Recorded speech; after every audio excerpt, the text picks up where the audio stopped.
Let's talk about the political deception in Nigeria. This is the evening of Sunday, 29th day of March 2026. Good evening, everyone. Now, before we go forward, listen to this video.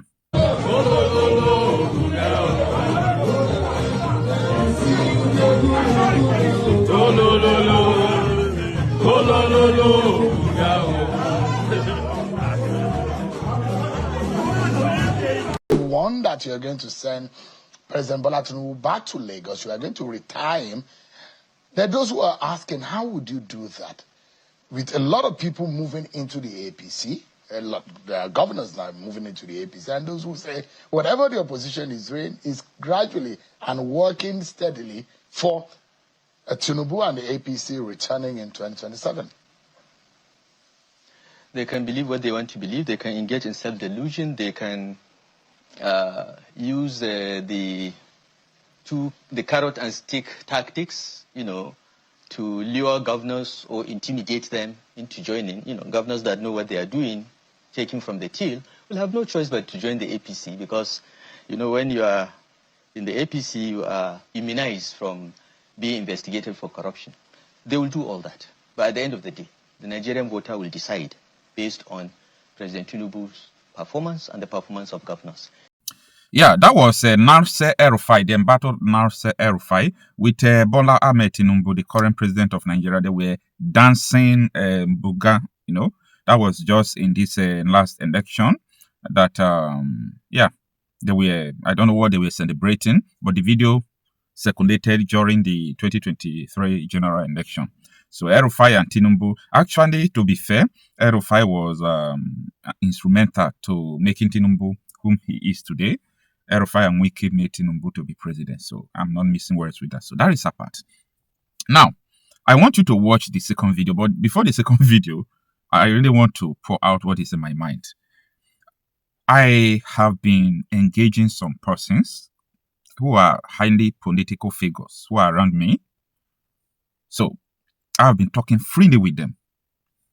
Most of these people have gone to one or two political elected offices. Some of them appointed offices in the past, some of them currently, and some of them have intention of vying for another political office comes 2027. And I discovered one thing in common among all of them. If I am talking with them, I used to tell them, tell me your reality. What is your own belief about this whole situation in Nigeria? The catastrophe, the insecurity, the land grabbing, and so on and so forth.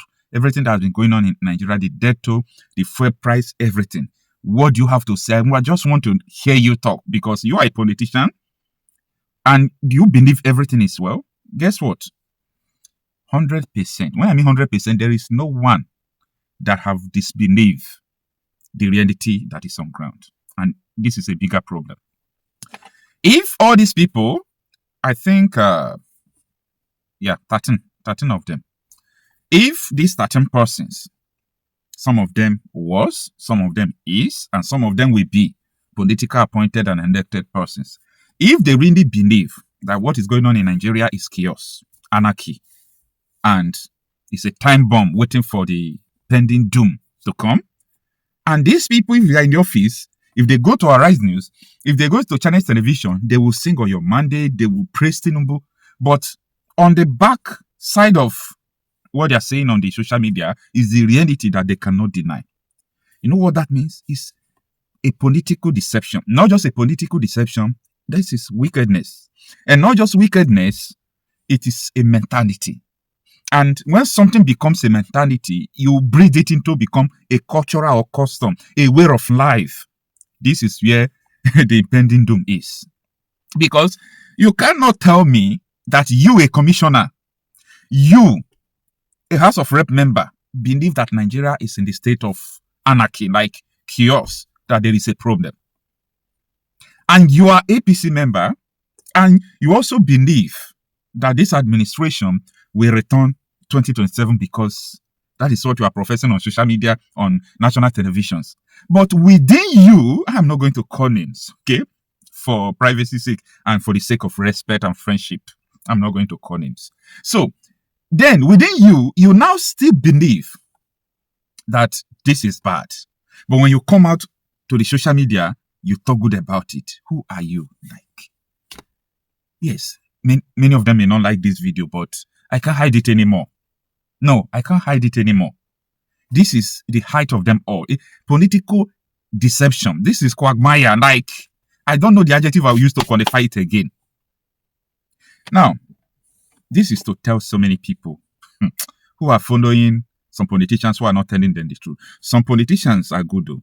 Some politicians are good. I'm not generalizing saying all politicians are bad, but you know, when something gets to 70-80%, people could just generalize and say, hey, politicians are bad. Not that all of them individually are bad. Now, a lot of these people, many of them knows the problem. When I mean the problem that you watching me, you masses don't know. Most of these politicians know the core problem. What I've been preaching on this platform since. These people know. They knows everything.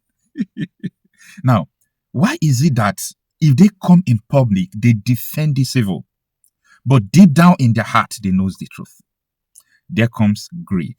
And that is why I titled this video, The Greatest Political Deception in the World, or The Greatest Political Deception in Nigeria. This is what we are seeing. Ruthlessly, these people knows that they have condemned this country, but they just want to stay there because they want, like, they don't have job. Their job is politics. Politics is supposed not to be your career. Okay, you are a career politician, but how much do they pay you? Politics doesn't give money like that. If you're a politician, you are not expected to become rich. You are not expected to become one of the richest people. This thing only happened in Africa. It only happened in Nigeria. Why? Now, so many of you who are following politicians, do you really know what the politicians know? Because this is where the problem lies. Are you aware of the things that these politicians know, like the problem ahead of you? Are you aware of it? The mandate you are standing upon, are you aware of the nature of the mandate? Are you aware of the catastrophic nature of that mandate? Are you aware that through this mandate from 2015, that these people imported terrorists into the country? Are you aware? And they admitted that they did, like Kawu Baraji and the rest of them came openly to admit it. Are you aware? Are you aware the symbiotic relationship between the terrorists and the politicians? Maybe you are partially aware of this because Shegumi have been educating your people that the government knows their location, the government knows the name of the whole terrorists in Nigeria. When he means the whole terrorists, their leader, camp leaders, they know them. Are you aware of this? Then why are you standing on that mandate? And why are you believing in all these politicians, both these people in ADC, PDP, all of them, they are the same. Why are you believing in all these people? I repeat, generally, all of them, I'm not saying all of them, all human beings called politicians in Nigeria, but that's not what I'm saying. But I'm trying to tell you that most politicians who knew, like right from the time, they understand that there is a problem. They understand that they themselves, the system is destroying the country. They understand that Nigeria is irredeemable. They understand that there is no way out. But they refuse to say it. They refuse to say the truth. Only the few persons like Andin Dume, yes, he's APC senator, but these are the kind of people that I used to see. If they come to national television, they will tell you that Nigeria is finished. Oh, Nigeria is gone. Look at Boko Haram is doing this. They will say it without fear. They will say it without fear. So many times, if some things are happening, I always like to call people like, you people should do something about this now, but they will only give you negative feedback. And guess what?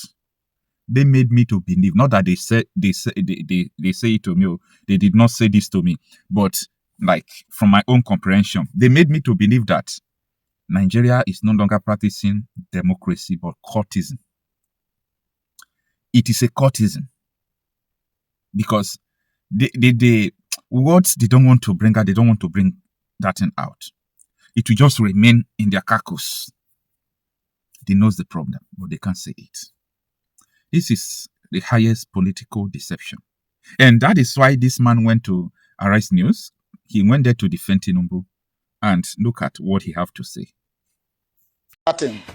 Yeah, Chief, I just wanted to ask, because you said, of course, that it has never been better, and you spoke about infrastructural development. I want to ask, is food cheaper where you live?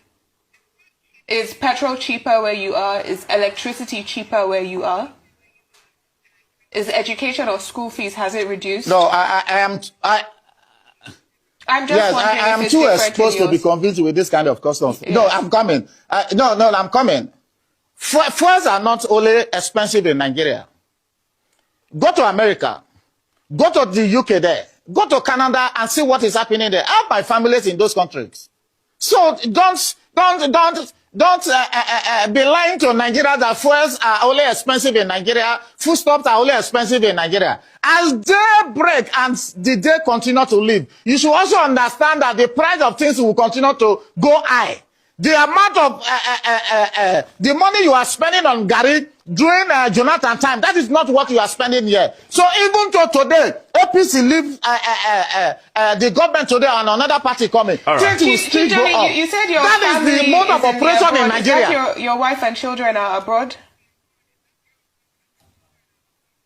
Sorry? You had said your family was in abroad. Is that your wife and What did you children? say? You said your family was abroad. Is that your wife and children? National Elective Convention of the All Progressives Congress. Yeah, my children is in abroad. The schools Oh, there. but Nigeria is improving. Why aren't they here with us? So why are you answering? Because you said that, of course, that it's bad over there and everything is great here, and it's never been greater in Nigeria. I was wondering why they're not here with us.